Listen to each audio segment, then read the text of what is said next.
bem, mas o negócio é o seguinte, né? A Europa, para aproveitar o André, obrigado pela sua apresentação. A Europa está de mãos atadas, né? Não tem o que fazer ali, a não ser discurso. Não tem o que fazer. Não tem o que fazer. Né? A não ser que exista uma invasão da Rússia em outros lugares, em outros países. Que pertencem à OTAN, de repente. Que pertencem à OTAN, aí tem que ativar as cláusulas da OTAN, mas assim, ninguém vai querer agora entrar em guerra direta com o maior poder bélico da Europa, um dos maiores do mundo, com armas nucleares, porque você não tem limite até onde as coisas podem acontecer, né? A gente está falando de um país autoritário que a decisão dele está baseada no que ele acha correto. Você viu como ele falou com o chefe do serviço secreto dele? Ele deu uma bronca nele na frente de todo mundo. Ele televisionou isso para as pessoas verem. Ele normalmente não televisiona as reuniões do Conselho de Segurança dele. Essa ele televisionou e ele deu uma bronca no chefe de inteligência, ou seja, para mostrar o que para quem, né? Poder. Para mostrar poder. Exato. Que ele manda. Mas a Rússia também tá vivendo crise, a pandemia também. A bolsa russa chegou a cair 50%. Deixa eu agradecer. Eu só gostaria de agradecer, Eliseu. Eliseu, muito obrigado aí pela colher de chá aqui com a gente. Eu sei que você continua aí com a transmissão aí na Pan News. Obrigado aí pelas informações diretamente dos Estados Unidos. Valeu, Eliseu. Emílio, eu obrigado. Que te agradeço. Mandar um beijo para essa turma toda aí, sou fã de todos vocês. Breaking news de novo aqui, rapidinho. Acabou de ser confirmado pelas autoridades ucranianas que 7 pessoas foram mortas e outras 17 ficaram feridas em um ataque com mísseis agora em uma área militar no nordeste da capital Kiev, ou seja, é a Rússia chegando à capital da Ucrânia. Foram vários ataques feitos perto lá da capital. 7 pessoas mortas, 17 feridas ali no nordeste da capital Kiev, informação de última hora, e eu sigo aqui ao longo da programação da Jovem Pan News. Obrigado, turma. Valeu, Eliseu. Um abração. Muito bem. Ele não, assim, eu tinha 2 visões antes de ele entrar, né? Ele tinha, ou ele não ia entrar, porque ele não vai entrar para conquistar um pedacinho de terra que nem ele fez na questão da Crimeia, porque a mobilização que ele fez e toda a narrativa colocada era totalmente diferente da de 2014. Ele é muito mais agressivo, ele tem muito mais independência financeira, ele está com a China muito mais próximo agora, ele tem como fugir do mercado econômico mundial que está baseado no dólar. Ele tem... existe um cenário político muito mais favorável para ele. Você tem crise interna, os Estados Unidos têm um presidente que fala de uma forma diferente dos outros presidentes democratas e republicanos em relação à agressividade russa. Então ele foi testando e foi fazendo. Agora que ele invadiu, a visão dos analistas e também minha, é que ele vai invadir a capital, vai derrubar o governo ucraniano, vai colocar um governo ucraniano pró-Rússia, e não é só por causa da questão da OTAN. Ele está usando a questão da OTAN, é importante para ele que a Ucrânia não entre para a OTAN. Isso é uma coisa que poderia ter sido negociada há 2 meses atrás, talvez para evitar chegar nesse ponto da crise, mas não é só sobre isso.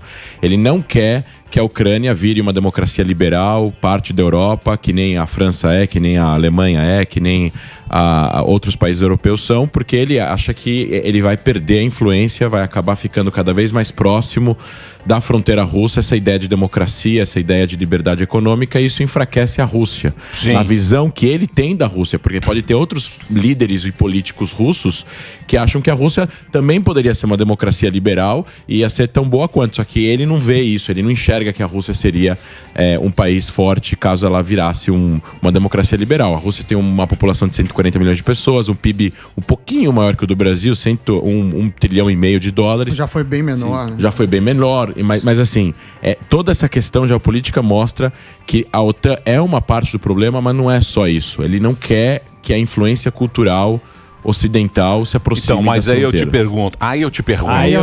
Corta pra mim, André. O mundo é dos tiranos ou a democracia, esse nosso modelo aqui que tá indo por ralo?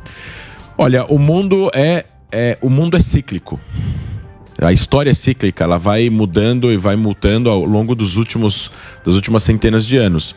A gente está vivendo numa época de mais paz do que há 500 anos atrás, do que há 300 anos atrás. Se a gente for contar os últimos 100 anos, a gente teve várias guerras, milhões e milhões de mortos, e nos últimos 74 anos, 76 anos, depois da Segunda Guerra Mundial, a gente tem vivido épocas de mais estabilidade, apesar de ter conflitos locais, mas não guerras totais, que nem a Primeira ou a Segunda Guerra Mundial. Agora, a democracia ela precisa ser defendida, às vezes você precisa usar da violência para proteger a liberdade, para proteger a democracia. Isso é uma teoria, né? democracias nunca vão preferir guerras do que acordos de paz. Eu falei isso quando teve a guerra no ano passado entre Israel e Hamas. Jamais Israel vai preferir entrar numa guerra do que um acordo de paz. O Hamas vai preferir entrar numa guerra do que um acordo de paz. Aqui a gente está falando de uma democracia, ou uma pseudo-democracia, mas ainda funcional, que está funcionando, que está avançando, apesar dos pesares do histórico soviético, que é a Ucrânia, com um país autoritário, um ditador, que é o Putin. Ele é uma pessoa que está no poder há 22 anos. Ele mudou a legislação para ficar como presidente até 2036.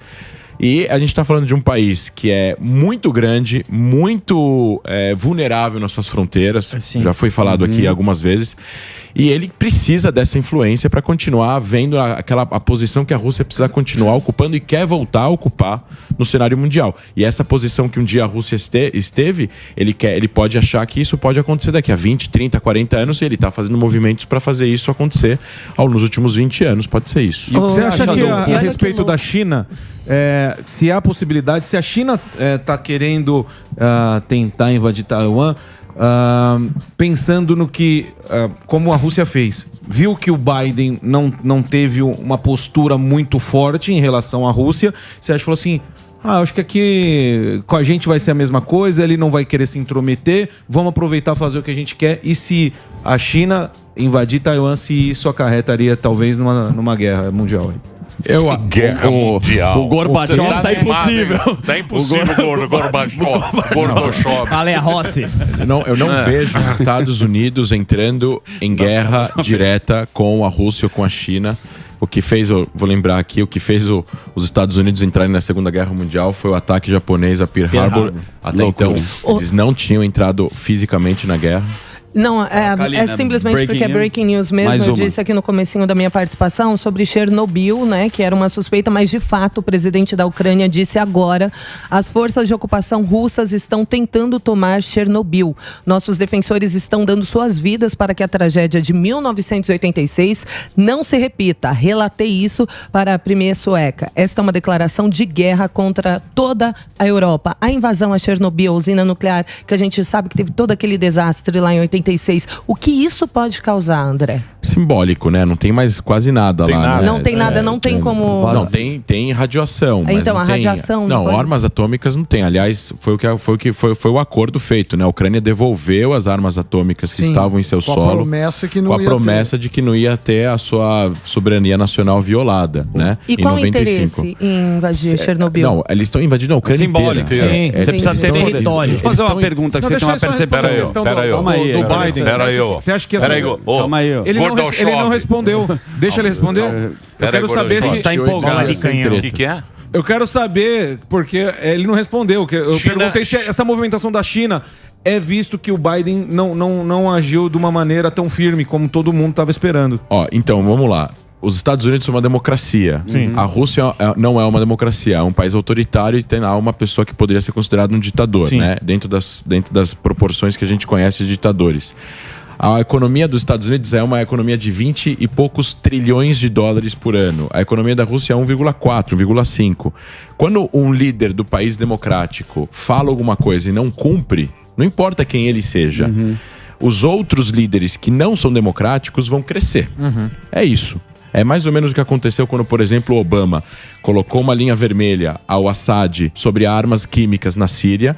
Ele falou que isso era uma linha vermelha, o Assad usou armas químicas e ele não fez algo que fez o Assad perder o poder. O Assad sobreviveu e continua lá até hoje. Isso é um problema, porque isso encoraja os outros a fazerem a mesma coisa. E a mesma coisa, assim, a gente tem exemplos parecidos com esse ao redor do mundo. O exemplo do Afeganistão. Por que fomenta ou alimenta a ideia de grupos terroristas do Oriente Médio com o que aconteceu no Afeganistão? O Talibã tomou o poder. Depois de 20 anos, isso alimenta, isso dá incentivo, isso dá motivação para os outros grupos continuarem tentando por mais 10, 15, 20 anos, até o poder que está lá, que é o poder máximo. Na verdade, não tem como um grupo ou um país competir com o poder americano, até eles conseguirem fazer com que eles saiam dali. Então, assim, a não ação de um líder do país democrático vai remeter automaticamente na ação do líder do país não democrático. Mas não tem santo nessa história, né? Não, claro santo que não tem nessa história, que né, lado André? que a gente tá? Não, então, o lado. O Brasil vai ficar... O lado primeiro, o lado que o Brasil está é da ONU. Assim, as pessoas têm que estar do lado da paz. Exato. O que é paz? Sim. Paz é, no final das contas, assim, paz é ausência de guerra, ausência de trocas de tiros. O resto dá pra... Porque dizem, né, Clausewitz falava que a guerra era a continuação da política através de outros meios. Né? Esse pensador falava que a guerra nada mais é do que a continuação da política através de outros meios. Então, assim, primeiramente, cessar fogo. Soberania de um país independente que é reconhecido como um país pelas nações. A ONU, a cartilha da ONU. É uma violação do direito internacional e dos direitos humanos um país dizer que outro país não tem o direito de existir. Por quê? Porque uma vez que existe direitos políticos para 40 milhões de habitantes através de um país, através de uma entidade política soberana, tirar os direitos dessas pessoas é uma violação de direitos humanos.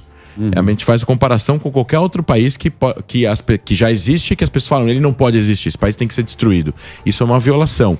Então, tudo que existe na mesa antes da guerra precisa ser negociado. E aí as pessoas têm que estar do lado da negociação diplomática. Os Estados Unidos tinham um papel importante. Estava vendo aqui um vídeo antes de eu chegar aqui, que fala sobre a estratégia americana que eles erraram ao unir os seus inimigos. Você não pode unir os seus inimigos. Sim. Então, hoje em dia, a gente vê a Rússia e a China muito próximo. Perfeito. Só que durante a Guerra Fria, a política americana foi ficar mais próximo de um dos dois do que os dois juntos. Eles tinham relação com a China. Você perde espaço, poder... Não, e no momento que eles se juntam, aí existe um problema contra você. Porque no momento que a Rússia e a China começam a fazer as negociações econômica, militar, política... Agora, há pouco tempo atrás, o conselheiro principal lá do Kremlin falou que a China é a almofada da Rússia. E a China tem uma economia 10 vezes maior que a da Rússia. Sim, 14 trilhões de dólares. Porque aí o cara fala, não, vou fazer o Biden, a União Europeia, vou fazer sanção.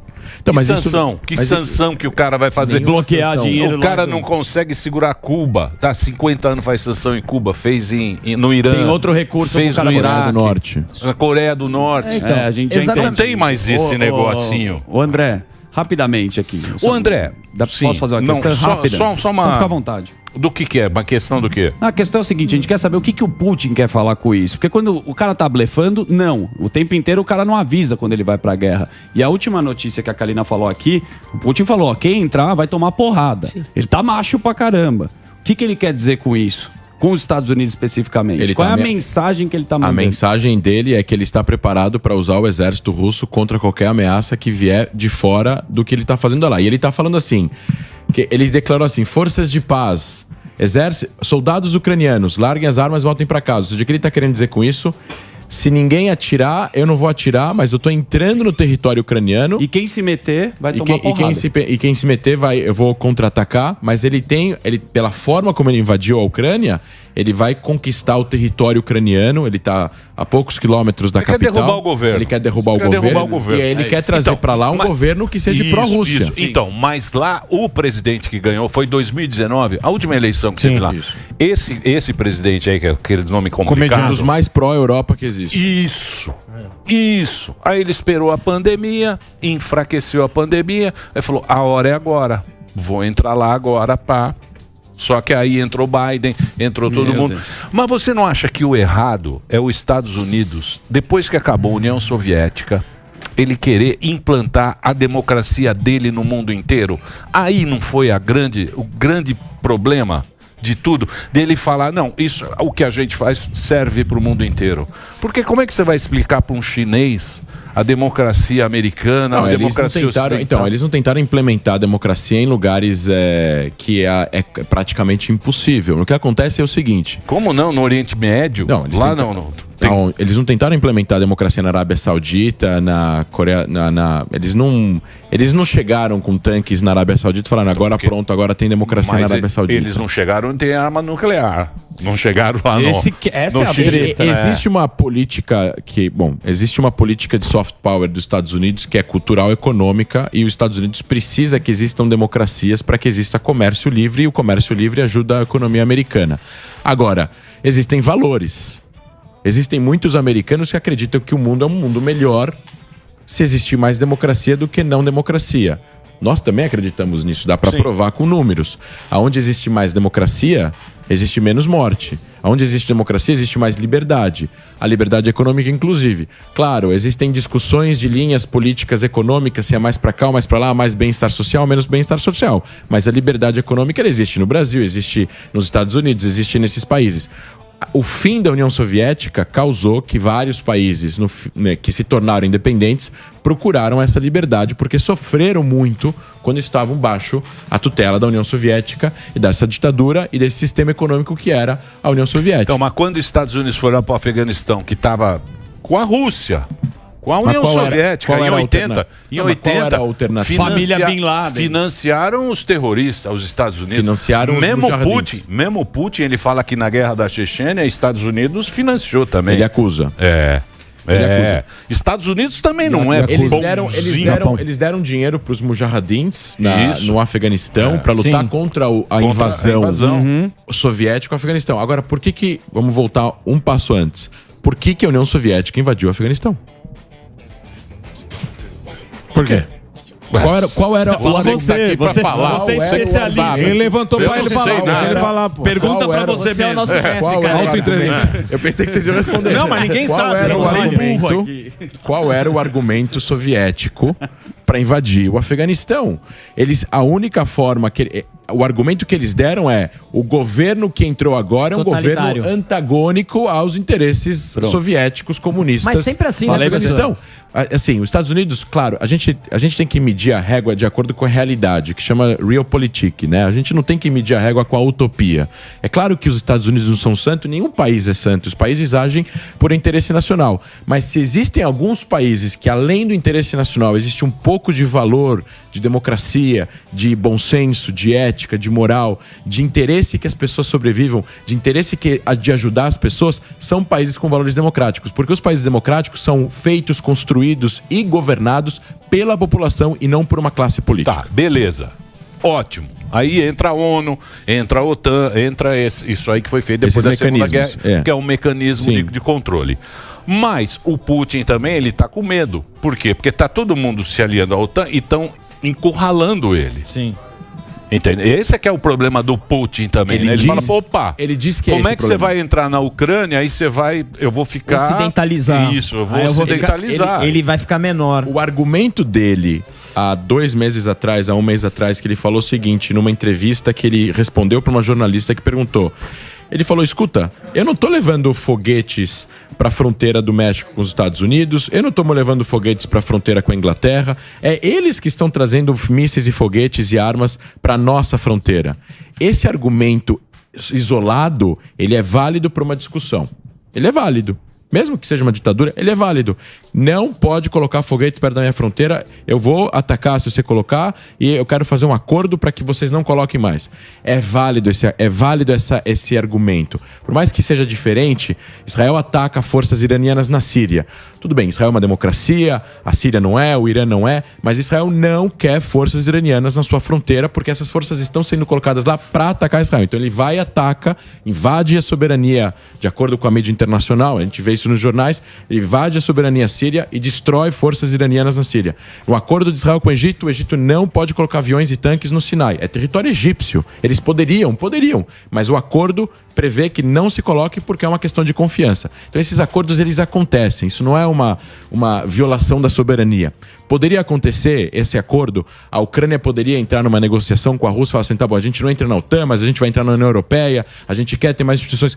Poderia ter tido algum tipo de diálogo em relação a isso, porque esse argumento talvez seja válido na perspectiva russa de medo de que a OTAN cerque o território. Se vocês forem ver a fronteira, a Ucrânia tem a maior fronteira com a Rússia na Europa. Os outros países que são membros da OTAN, Látvia, Estônia e tal, são membros da OTAN, mas são países muito pequenos, estão lá em cima e tal. A Ucrânia tem uma fronteira gigantesca. Mas não é só isso. A Ucrânia, o povo ucraniano, a cultura russa e a história russa nasce na Ucrânia.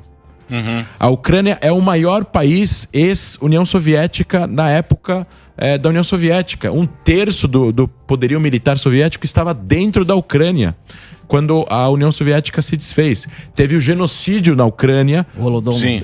Por causa depois que a União Soviética toma o poder. Enfim, depois da Revolução Soviética. Ou seja, tem uma série de contextos culturais. Tem várias zonas na Ucrânia que a galera fala russo, que se identifica com a Rússia, não com a Ucrânia. Sim, mas então, o separatista lá até o dinheiro é rublo. Eles nem usam, eles falam russo. É tudo meio. Então tem um monte de questões culturais misturadas aqui.